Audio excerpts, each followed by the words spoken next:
What's up, webheads? I'm Steven from the Hills Maniacs, and today I'm going to be reviewing the first ever Spider Man movie made by Sam Raimi all the way back in 2002.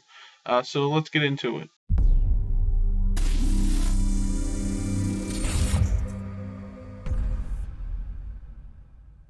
Now, the reason I'm doing this is because with Spider Man No Way Home soon approaching, it'll be here in December. It'll be hitting theaters and everything. From what we know about that movie is that it's going to be a huge crossover, basically, with several villains coming from each of the Spider-Man live-action movies we've seen in the past. We've seen Doc Ock is going to be in this movie, which is Alfred Molina from Spider-Man 2. The original Spider-Man 2. We see Electro is going to be in this from the Amazing Spider-Man series. So I figured, since that's going to be a crossover and everything else, I figured I'd go through and rewatch all of the original Spider-Man movies and kind of review each one of them as the weeks progress up until No Way Home comes out. So, the first one I'm going to be talking about is the original Spider-Man movie, with Tobey Maguire playing Peter Parker. Kirsten Dunst was Mary Jane Watson. You had James Franco as Harry Osborn.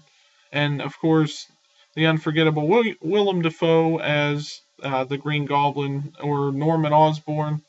Now, what I liked most about this movie was that it stayed grounded and everything. Like, it was more grounded than we've seen in other superhero films, in the future, like with Iron Man, everything else. Like, this one, I think it portrayed the life of Peter Parker well. Not just his life as Spider-Man, but, like, his normal life that he tries to keep up with, despite the fact that he now has these superpowers and everything else, and he has to run around as a superhero while also maintaining his regular life. I think it showed the regular life really well. Like, he's trying to, he's in love with Mary Jane, but his best friend is also in love with her, and they kind of start dating.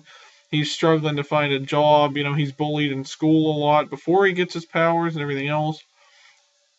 And it did a nice mesh of all of that together, along with, once he gets his powers, it showed his struggle with trying to protect the people he cares about while also being just this normal guy. But I think this was the best version of Spider-Man that we've seen in live action, just because of how grounded they kept it. It felt more like a real story. Like, this is what we would go through if we got these superpowers. It felt more human. It gave a more human side to a superhero than we've ever seen, really. Like, even with, like, for example, Iron Man. Like, Tony Stark is a billionaire, and blah, blah, blah. We don't really connect with him that much because he's, like, this rich person. It seems a bit unrealistic, just with how much of a genius he is. Like, we can't really relate to that because not everybody in this world is a genius.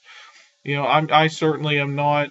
So, like, you can't really relate to Tony Stark. I think everybody can relate to Peter Parker in some form or fashion, and they did a really nice job in this movie with capturing that, his normal everyday life that he goes through. And I also think the acting in this movie was just phenomenal. And even in carrying over, like, I'll talk about that in the coming sequels and everything else for the original Spider-Man movies, but just the acting overall was fantastic with each of the actors, showing the characters really well, their facial expressions, their feelings, everything else. It felt more like a drama than a superhero movie, and they balanced it well with action and, just the kind of sad moments that we see throughout the movie, as well as the just kind of dialed down drama aspect of it, and the love story mixed in there and everything else. The story and the acting all went together really well. There was never a moment where you're kind of confused about anything in the movie. Everything sort of made sense.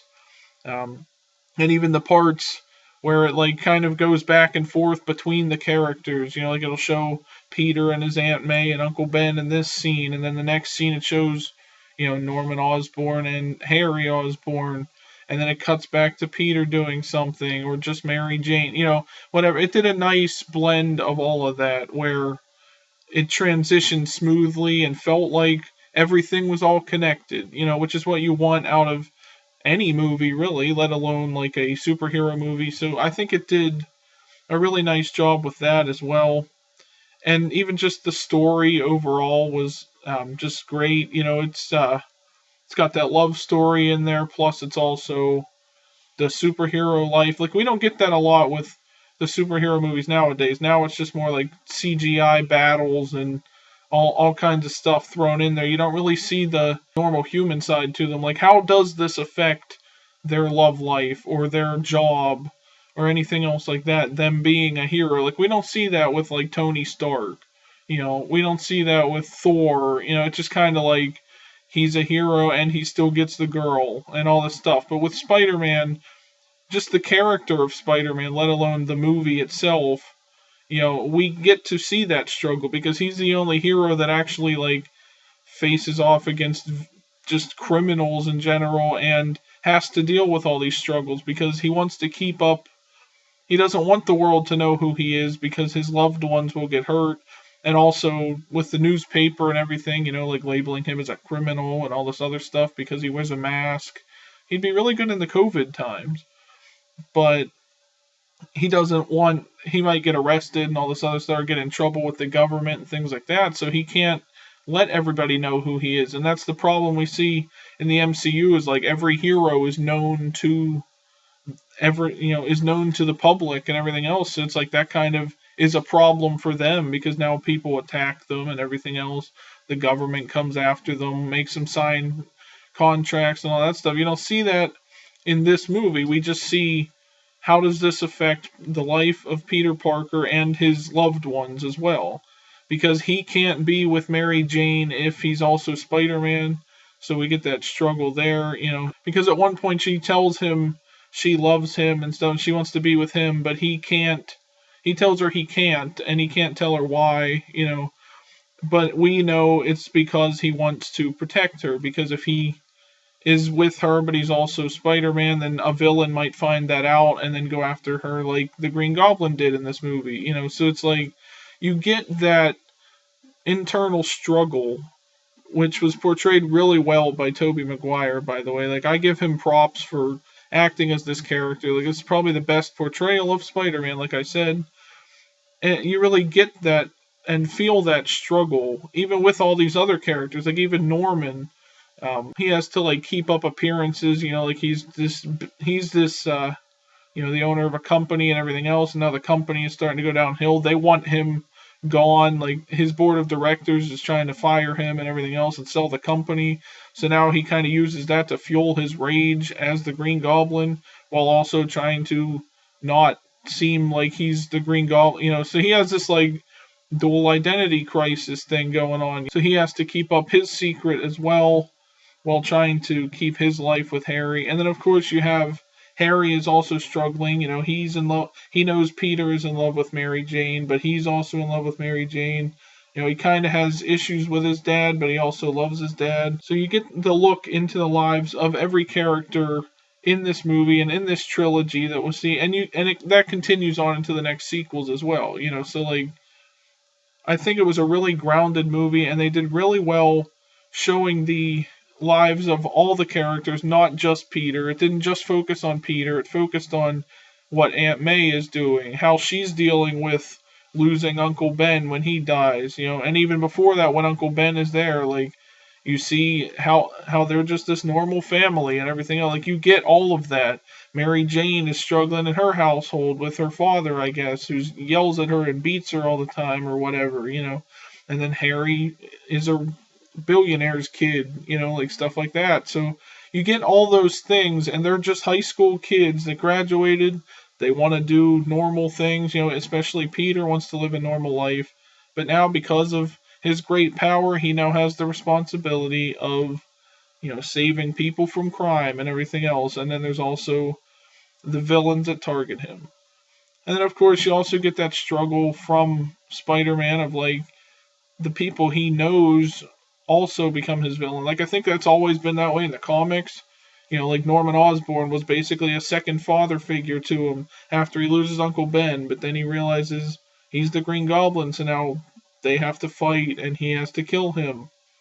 So you get that. Now he lost both father figures in the course of one movie, And then even in the second one, like with Doc Ock as someone he looks up to. It's always somebody that he loves or cares about that ends up being a villain of his. Like we don't see that a lot in the MCU and other superhero franchises as well. Like just with Spider-Man, it's always they got to keep piling on the stress for Peter Parker. It's like first of all he's dealing with all this other stuff, and now one of the people he cares about is a villain.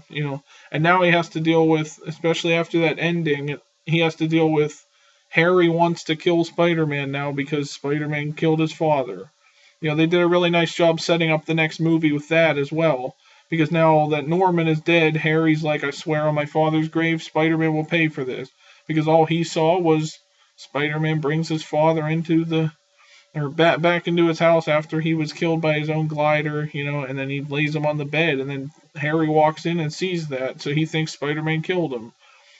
So it kind of gave you that stress level as well, where it sets up Harry as a future villain, which we will see in Spider-Man 3, All in all, this movie did a really fantastic job of just building the world that it was trying to build, setting up the characters it was trying to introduce to us and everything else, and giving us a look into the future as well, setting up the next movie really nicely.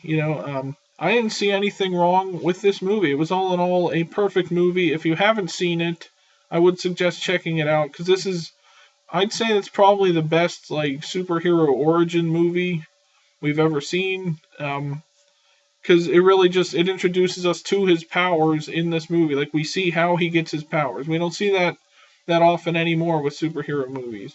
It kind of just does a little montage or something that shows how he got it. But this was really everything made sense and flowed well, and that's what you want out of the story you're trying to tell. And that's what I feel like they did a really nice job with in the first Spider-Man movie. So let me know what you guys think of that movie down in the comments section. And also be sure to like this video and subscribe for more.